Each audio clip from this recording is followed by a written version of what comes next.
2025, if you're a creative, was, well, a bit nuts, is that fair? And 2026 is shaping up to be another year where a lot is going to change. In this episode of the Business Amplifier, I'm talking to James Kindred. He is a guy who started many companies. He's a creative, he's an inventor, he's a designer. He's worked with some brands that you've definitely heard of. And he's got 3 really good tips for things you must know in 2026. That's me up there. That's me, as drawn by Joel Millitrip. Did I say his name right? Millichip. Anyway, let's go and look at James Kindred. Come on. I'm just reading blogs about how to be a creative now, and I'm just going to do what they say, because it can't be that difficult, can it? James Kindred, if I really believed that, how much trouble would I be in? Well, I think to give my one of my close friends who's a former lawyer's answer, it depends. That's a good answer. But we're here to talk about 3 really important things that all creatives need to know in 2026.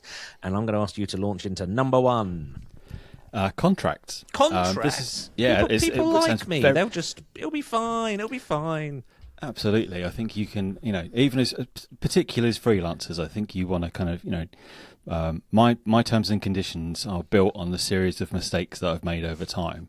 But that can be kind of, that's quite useful because I can protect myself in the future. And it is about, client relationships and that sort of thing. But it's also setting expectation, building trust. And also, when things do perhaps start going wrong, you have some guardrails to try and start bringing people back to the table or getting them to focus and getting them to feel part of a project. Because we're focusing on creatives for this episode, there's a couple of things I know from your contracts, because we've worked together, obviously, that I really want to explore, because they're not things I've heard any other creatives talk about. And the first one is your ghosting clause. Can you explain what that is? Yeah, and again, it's something that's built off experience in the past where clients just disappear sometimes, and there can be a million reasons why, and it can be sometimes for completely innocent reasons, and it can sometimes be for just avoiding you reasons for whatever it is.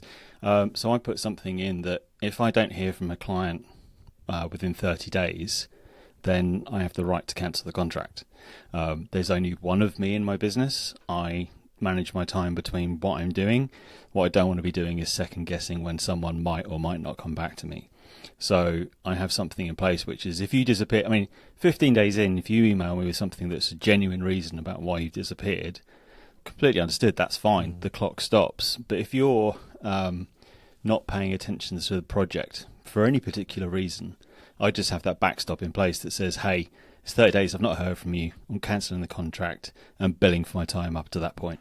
That was going to be my next one. Yeah, what happens at the end?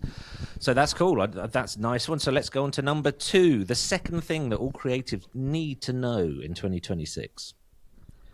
You're no longer just pushing pixels. It's a talk I did at the local university to year 2 and year 3 design students, and I think the thing to realise is that the kind of advent of large language models are generating content at a speed that cannot be generated by however many humans you put on the planet towards it. It's going to outpace you. But you have to remember that you are still the human in the mix, the same as the quill, the same as the chisel, the same as the printing press, the same as desktop publishing. AI is just the next logical step in that. You are the curator of taste. So it goes beyond pushing pixels. You have to understand what good looks like, and you can interrogate AI, you can converse with it. I chat with large language models that run on my local machine just to brainstorm stuff and just to fire stuff out, because I could say it to myself or I could say it to my dog, but things coming back to me with a feedback loop is fairly useful. That's great. I'm not going to let it artwork anything for me or create the final execution for something, but it's just a tool that can be used, and you are the curator of the quality of that tool. I was at an event recently, and somebody, knowing I work in tech, said, "Oh, designers must really hate Canva." And I said, "No, the good ones don't, because it's still it's just a tool. It's another tool." Yeah, and I don't want to be sitting there artworking an entire digital campaign. That's not what I do. Is I come up with the idea. I come up with the strategy behind it, I come up with the overall visuals. If I can hand it off to the client and they can sit there and then, based on the rules that I set, create their own content and move at the pace they need to, that's fine by me. I love it. It's enabling. You're empowering. It's giving people the tools they need to do the job. This is something I've always been in favour of. But we are running out of time, so we need to move on to number 3. What's the third thing that all creatives must know in 2026? Authenticity. And this comes off the back of a YouTube video I watched last year, which is from a guy called who runs a channel called Heavy Spoilers. And he stopped doing new movies for a while because AI was just or people were getting AI to create content with screenshots from films and just voice over where the Easter eggs were. And it was cannibalizing his audience because there was a certain audience that just wanted Easter eggs. It wasn't from him. There was no kind of loyalty to him. So he went back and started doing classic films from the 70s and deep dives into that because he saw the opportunity for it. And then he did a video about the age of authenticity and where real is really important.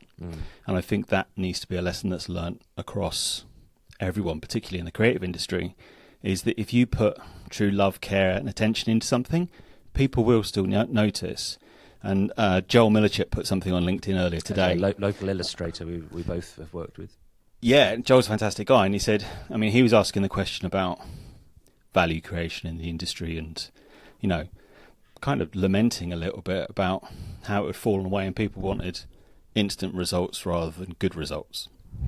And I think there's a real call for shouting out the people that you're working with and calling out other creatives and crediting them in your work and creating a network of authenticity to show that you are a real group of people trying to do something real. You may rely on kind of AI for certain tasks, but where the care, the detail and the humanness comes in, authenticity really matters.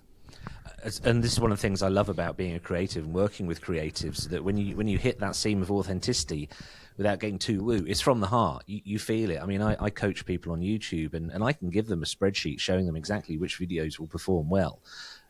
But if they make every single one of them, it's not going to work because there's going to be certain topics that go, I don't really like that. And I think that thing has beset SEO for the last 35 years. People trying to generate and be creative around things they don't actually give a crap around. And I'm quite happy to see that die out, quite frankly. So yeah, that's where things like founder-led businesses and that sort of thing are starting to cut through compared to all of the big corporates, is that they have a story to tell, and you can't have a brand without a brand story. Otherwise, it's just shapes. Shapes and colouring in, otherwise, isn't it? A logo is just a bunch of shapes and some colours that have been selected at the end of the day. But unless you actually have an authentic reason why you want people to come with you on the journey and buy your product or use your service, they're just shapes and colours.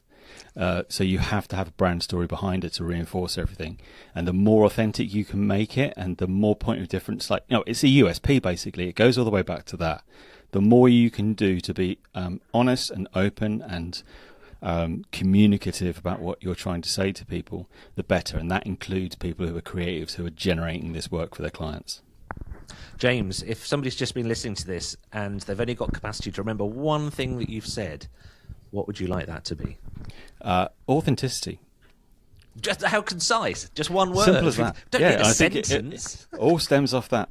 Authenticity, I think, is, it all comes back to, while we've got things that are generating content and it's noise, what is the signal of authenticity that you can bring as a solo creative or as a team of creatives that's going to make people sit up and take notice? So, thanks to James Kindred. Wasn't that cool? Here are those 3 things again. 3 things you must remember if you're creative in 2026. Number 1, have good contracts. Oh, yes, have a good contracts.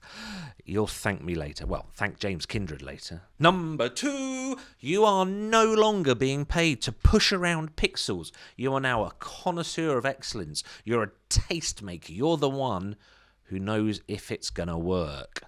Number 3, protect your authenticity. You're seeing a lot of AI slop coming. That's not the only thing here. Your creativity is what makes you unique. Being yourself is quite literally your most powerful, unique selling point. Unique selling point. Guard it. protect it, encourage it, feed it, make it thrive. I hope you enjoyed this. James Kindred is always interesting to speak to. Go and seek him out in other places, looking him up on LinkedIn and all that cool stuff. Before I go, I've got one more thing to tell you. I've opened up my creative coaching program, and if you're interested, go have a look at andrewlaws.com. It's not a 12-step things you must do. It's all based on you. If you're not visible enough as a creative, between us, we can fix this. I'm not a guru. I'm not coming in as some sort of saviour for your visibility and to help get you more work. But between us, as a collaboration, we can get you out there in a way you're comfortable with, in a way that makes you money. So, that's it. All that remains for me to say is thank you for watching. Thank you for listening. Please like, please subscribe, and go ahead and tell your mum.